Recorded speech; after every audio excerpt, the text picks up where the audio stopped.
So today we're going to take a deep dive into the new Canon R3, which is coming out sometime this year.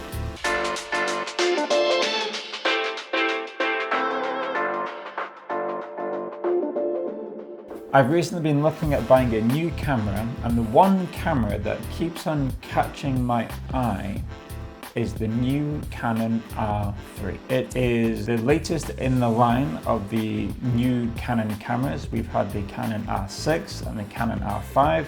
The Canon R3 is set to come out this year, perhaps in September, but there's no real information at this moment in time, and we're still waiting for the camera to drop. But what is the Canon R3 and why am I so interested in this camera? Well, I'm going to tell you. So the Canon R3, here are some of the highlights as to why this camera has my interest. The camera has a full-framed stacked BSI sensor, eye control AF with dual pixel AF, subject tracking with deep learning, continuous shooting with 30 frames per second, downgraded 4K video with internal RAW and log3 recording, a Vari-Angle touchscreen LCD screen, 8-stop effective coordinated IS, integrated vertical grip, I like that a lot, weather sealed construction, and wired LAN and Wi-Fi support. So what excites me about this specific camera, or at least what's happening with Canon right now, is Sony for I don't even know how long now, they've just been releasing camera after camera after camera, and every single camera that Sony have released have been some monumental, amazing new camera which has really pushed the boundaries of filmmaking from what I've seen in my perspective. And Canon have just been left way in the dirt. They've not been releasing anything or released anything good from my opinion. But now this year has been the year for Canon. At least it seems to have been with the Canon R6 and the Canon R5, and now with the Canon R3, maybe this is where Canon can take over the mantle again of being the best camera company out there. But we'll see when the R3 drops later this year. There's no dates at this moment in time. It's expected that it will be released in September, but there have already been some setbacks with this camera. So yeah, we'll see with that one. The Canon R3, why does this have my interest?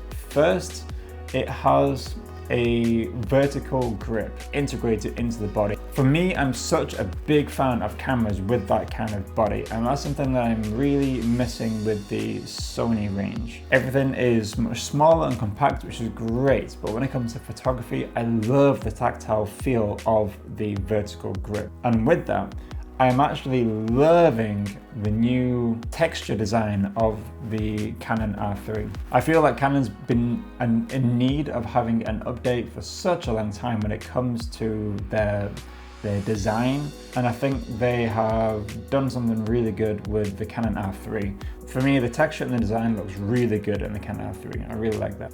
And for me personally right now, I am a Sony shooter. I've been shooting Sony for, I would say, 2 years now.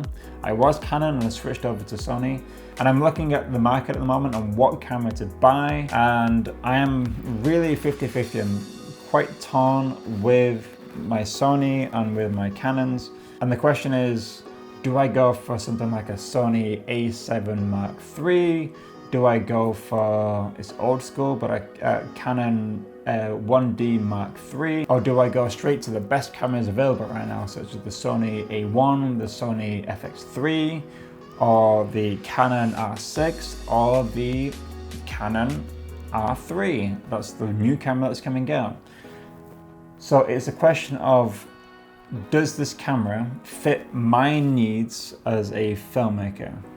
As a photographer, 100%. 30 frames per second with a stacked sensor, which means you're basically never going to miss a shot. You're gonna be shooting almost video with autofocus, raw images constantly. That means your images will be crisp every single time. And that for me is a real big bonus. However, Video wise, I'm not sure. It does do downgraded 4K footage in a full frame sensor. That means the footage should look crisp and be beautiful. But the Sony A1 already does that with much more perks too.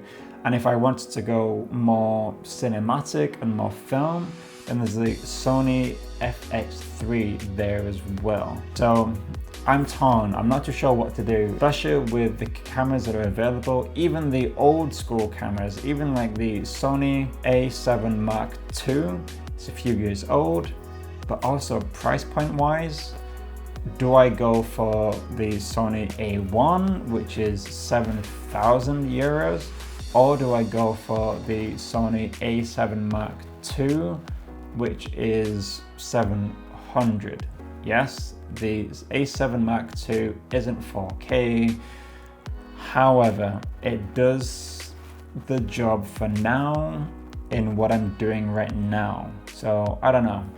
What does interest me with the Canon R3 is its updated autofocus with eye detection. Apparently, the camera is going to be able to focus on anywhere, at any point where your eye looks. So if your eye looks down, up, left, it's going to be able to flip the focus from your eye to exactly where you're specifically looking. That's a very interesting element in my eyes. And it apparently uses deep learning to enhance the eye, head, and body autofocusing. So that means that your camera, you will have to essentially teach your camera how to focus and better improve on, I guess, your photography habits, your situations that you find yourself in. The camera will learn as you take photos, which means that you'll be able to improve the camera whilst you use it for your specific benefits.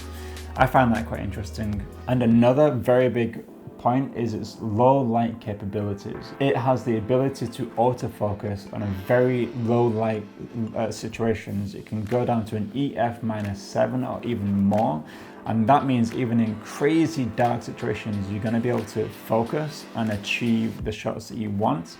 And then in post-production, you should be able to edit the photos and to brighten those photos and get what you want out of dark shots, which we all know is very capable these days. But having the autofocus feature in dark situations is a really useful tool to have. And then there is the price point. The Canon R3, it is marketed for professionals. It's marketed, I guess, specifically for sports professionals, people who need to take high burst, high speed, 30 frames per second images of sport activities, of football, of cars, and whatever the sports that you're capturing. It's targeted towards those people. I think because of that, and plus all the features which are packed into this camera, the rumors are saying it's going to be around $7,500 to maybe even $9,000 or euros, wherever you come from. And that is a hefty price for a camera these days, considering the market and what else is achievable and out there. And I think it's actually going to be more expensive than the Sony A1 and the Sony FX3. And compared to the Canon R5, it's a different camera for sure, and different technology and different elements packed into each body. But the Canon R5 came out this year, and even that is marketed at around 4,000. So there is a big difference between 4,000 and 7,000 for sure. And the question is that extra amount of money worth buying the Canon R3 rather than the Canon R5? I haven't had my hands on the R3 for sure, but seeing the lay of the land, if I had to choose a camera, I think right now I would choose the Sony R1. I'm still putting my chips, I'm still betting on the Sony for now. Even though I do love Canon, I was brought up in Canons with the 7Ds, the 5D Mark IIs. I do love the Canons, and I do want to go back to Canon eventually. But right now, Sony just seems to be, from my personal opinion, still the best cameras out there. So we'll see when the Canon R3 does finally arrive. We'll be able to look at it a little bit more. Maybe I'll rent it out and have a look at some features. But at this moment in time, the Sony is just the better camera company. For me personally right now. That may change in the future. At the end of the day, as filmmakers, as photographers, cameras are just tools, and we all choose the best tool for the job that we have at that moment in time. Every job is different, requires different equipment every single time. So that's it for me today. Just a quick information drop on the new Canon R3. I'm eagerly anticipating this camera. I want to see more. I would love to get my hands on this camera specifically, and yeah, really kind of get a good feel on how this camera works and whether it's a good camera for me personally as a filmmaker. We'll see. And with that, hit that like button down below, subscribe if you haven't, and I'll see you on the next one.